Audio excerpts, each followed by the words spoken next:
Have a nice day, children. Today our lesson is Human Rights from Civics Unit 3.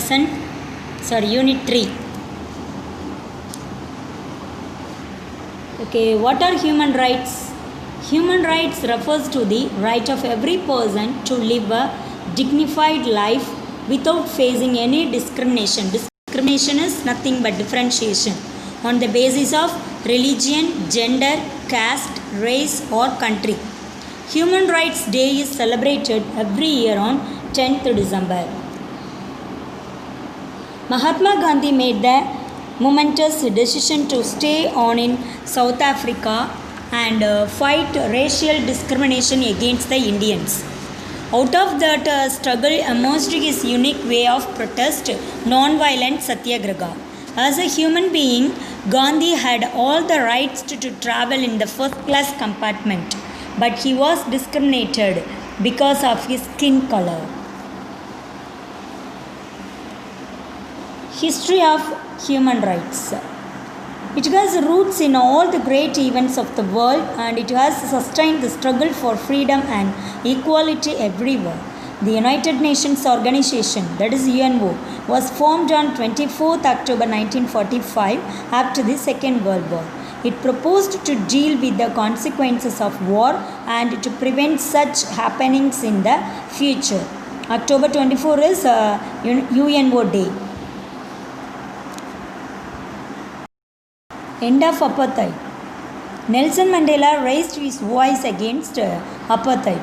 Apartheid was the highest form of discrimination that existed in South Africa. Places of residence were determined by racial classification. It was the governing policy in the country by the minority whites over the majority non-whites. The people of South Africa protested against racial discrimination. When he organized defiant campaigns against the government, he was imprisoned. Amid growing domestic and international pressure and with the fear of racial civil war, President F.W. de Klerk released him in 1990. The efforts taken by Mandela and de Klerk put an end to apartheid. In 1994, a multi-racial general election was held in which Mandela led the African National Congress to victory and became president. Universal Declaration of Human Rights. The declaration was proclaimed by the United Nations on 10th December 1948. It was drafted by the representatives with different legal and cultural backgrounds from all religions of the world. There are 30 articles in the Universal Declaration of Human Rights and it guarantees freedom of expression as well as civil, political, social, economic and cultural rights. These rights apply to all people irrespective of their race, gender and nationality as all people are born free and equal. Social, economic and cultural rights. Social, economic and cultural rights are an integral part of the human rights law that was developed due to the aftermath of World War II. Social rights are necessary for full participation in the society. Economic rights guarantee every person to have conditions under which they are able to meet their needs. Cultural rights are human rights that aim at assuring the enjoyment of culture and its components in conditions of equality, human dignity and non-discrimination. Civil and political rights. Civil and political rights protect an individual's freedom. The term civil rights refers to the basic rights afforded by laws of the government to every person regardless of race, nationality, color, gender, age, religion, etc. Political rights exercised in the formation and administration of a government. They are given to the citizens by law. These rights give power to the citizens to participate either directly or indirectly in the administration.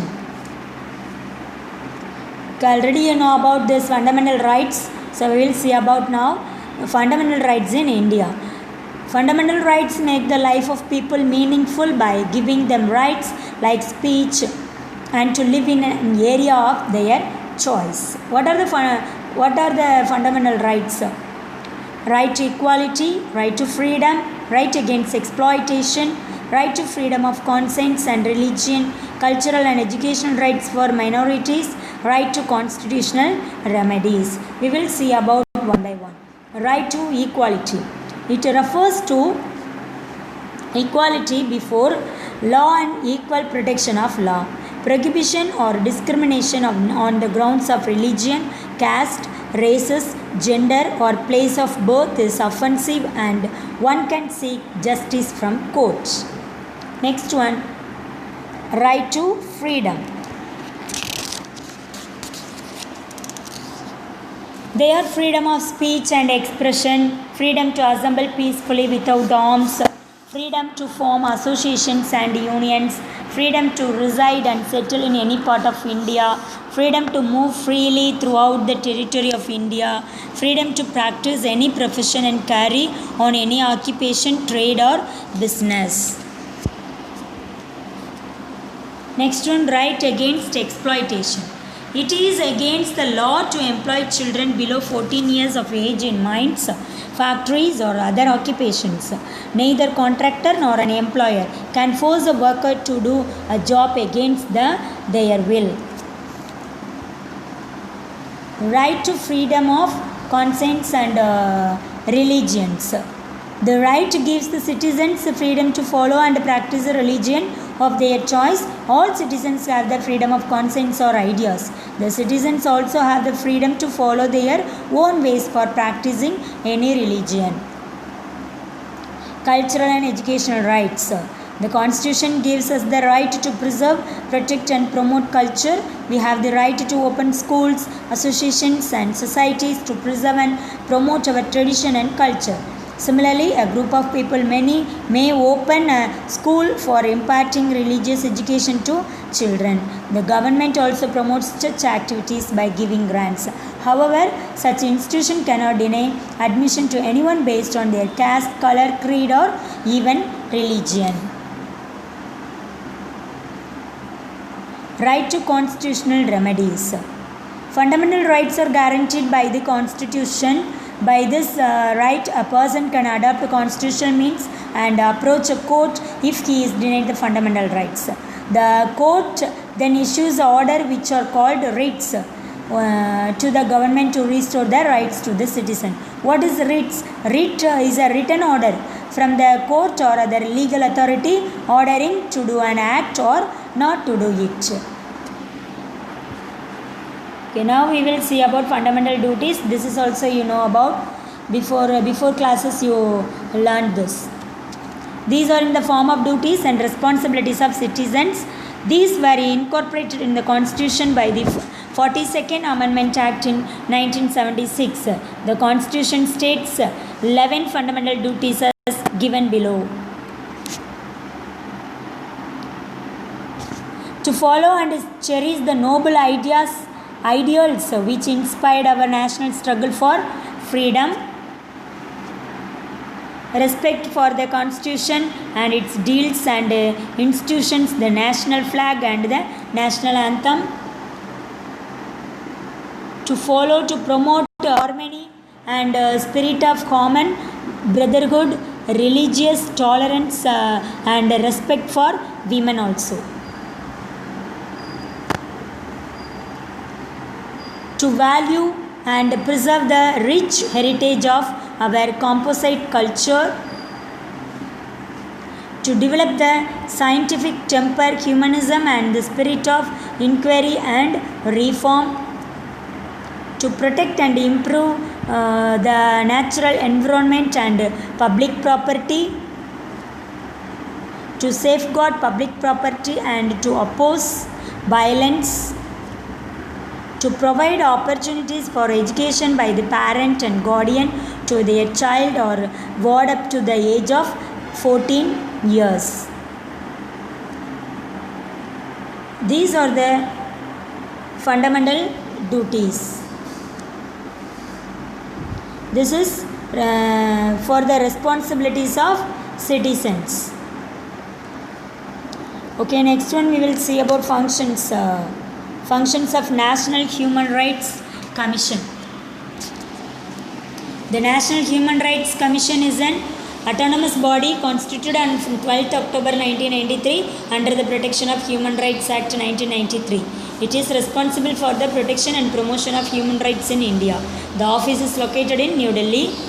What's the function of NHRC is to inquire into the violence of human rights or negligence in the prevention of such violation by a public servant, to intervene in court proceedings relating to human rights, to undertake and promote research in the field of human rights, to engage in human rights education among various sections of society, to encourage the effects of NGOs and institutions working in the field of human rights. Next one we will see about State Human Rights Commission, SHRC. Before we saw about NHRC, this is SHRC, state level. Every state in India has a State Human Rights Commission established in accordance with the power conferred on the state under Section 21 of the Protection of Human Rights Act 1993. The protection and promotion of human rights constitute the principal concern of the Commission.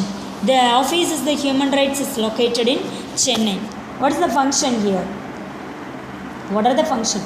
The SHRC shall inquire into violation of human rights in respect of matters specified in the state and concurrent lists. Its objectives and duties are the same as NHRC but confined only to the state. It has a chairman and 2 members. It has the power of a civil court. It can also recommend compensation to victims. Now we will see about child rights. A child is a person who has not completed the age of 18 years, that is a minor as per UNO. This principle is exhibited in Articles 25 of the Universal Declaration of Human Rights. What is child rights? These are right to life, right to family environment, right to education, right to benefit from social security, right against sexual exploitation, right against child or trafficking, right against other forms of exploitation like child labor. We will see about one by one. Right to life. What is that? A child has the right to survive even before its birth. The right to survival also includes the right to be born, the right to be basic needs of food, shelter and clothing and dignified living. Right to family environment. A child has the right to live a normal childhood in a family environment. Children who have been left destitute, abandoned or orphaned also have the right to live. These children can be given for adoption to caring families. Right to education. Right to Education Act is an act of the Parliament of India enacted in 2009 for free and compulsory education for children from 6 to 14 years of age as under Article 21A of the Constitution. Right to benefit from social security. Children should get financial support from the country when their parents or guarantees are unable to provide them with a good standard of living by themselves due to any illness, disability or old age. Right against sexual exploitation. The state should protect children from sexual exploitation and abuse when they are forced or persuaded to take part in sexual activities physically or mentally. POSCO Act, that is the Protection of Children from Sexual Offences Act. The Protection of Children from Sexual Offences Act 2012 regards the best interest of the child as being a paramount importance at every stage. Here also have salient features. The Act defines a child as any person below 18 years of age to ensure the healthy physical, emotional, intellectual and social development of the child. When the abuse is committed by a person in a position of trust or authority vis-a-vis the child, like a family member, neighbors or any other acquaintances, the statement of the child is to be recorded exactly as the child narrates. a child not to be called repeatedly to testify. Next one, right against sale or trafficking of children. Children should be treated as individuals with fundamental human rights. Children are vulnerable, that is being attacked. There are root causes such as poverty, gender discrimination, broken families, etc. behind the sale or trafficking of children. Right against other forms of exploitation like child labor. Children are often employed in several industries. These children are deprived of their childhood, health, and education. This will lead to a life of poverty and want. Work is mostly gender specific, with girls performing more home based work while boys are employed as wage labor. Since these children work in agricultural fields, restaurants, motor repair workshops, and home based industries, elimination of child labor remains a challenge. Women's rights. The National Commission for Women, that is NCW, is constituted in India to review the constitutional and legal safeguards for women. In modern India, women have held high offices, including that of the President, Prime Minister, Speaker of the Lok Sabha, Leader of the Opposition, Union Ministers, Chief Ministers, and Governors.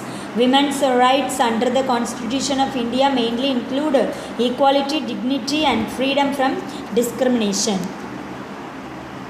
Women laborers' welfare and Ambedkar. Dr. Ambedkar, B.R. Ambedkar framed many laws for women workers in India, such as the Mines Maternity Benefit Act, Women Labour Welfare Fund, Women and Child Labour Protection Act, Maternity Benefit for Women Labour, and restoration of ban on employment of women and underground work in coal mines. Reservations. The following table gives us a very clear picture of the percentage of reservation for various communities by the government of Tamil Nadu. The state of the Tamil Nadu provides 69% of reservation to those castes. Communities reservation: backward classes 26.5, backward class Muslims 3.5, most backward classes that is denotified communities 20. Reservation, scheduled castes 18, scheduled tribes 1, that is totally 69. Under each reserved category and in general category 30% is reserved for women and 4% is reserved for differently abled person. Special reservation to Arundhadiyas has been guaranteed by preferential allotment of seats within seats reserved for scheduled castes. For persons studied in Tamil medium, 20% seats are offered under each category on priority basis. In Tamil Nadu, transgenders has been classified under most backward classes. Right to Information Act, RTI. The Right to Information Act is a revolutionary act that aims to promote transparency in the government institutions in India. It is one of the most powerful laws of the country. This act is people friendly. Even an illiterate person can ask any public information officer to write it down for him. Signed a common man send the application through a registered post to the office of the concerned authority. If a reply is not received within 30 days, an appeal can be filed with the appellate authority. Okay, now we will see about labor rights. The Constitution ensures right to equality of opportunity in public employment, right to form associations and unions, right to livelihood, prohibits trafficking, forced labor and child labor. Article 39D ensures equal wages to male and female workers for equal work. Contribution of Dr. B.R. Ambedkar. Dr. B.R. Ambedkar's contribution to laborers, that is a reduction in factory working hours, that is 8 hours per day, compulsory recognition of trade unions, employment exchange in India, employees state insurance ESI, minimum wages for laborers, coal and mica mines, provident fund, that is PF, provident fund. Okay, thank you ma, take care, learn properly.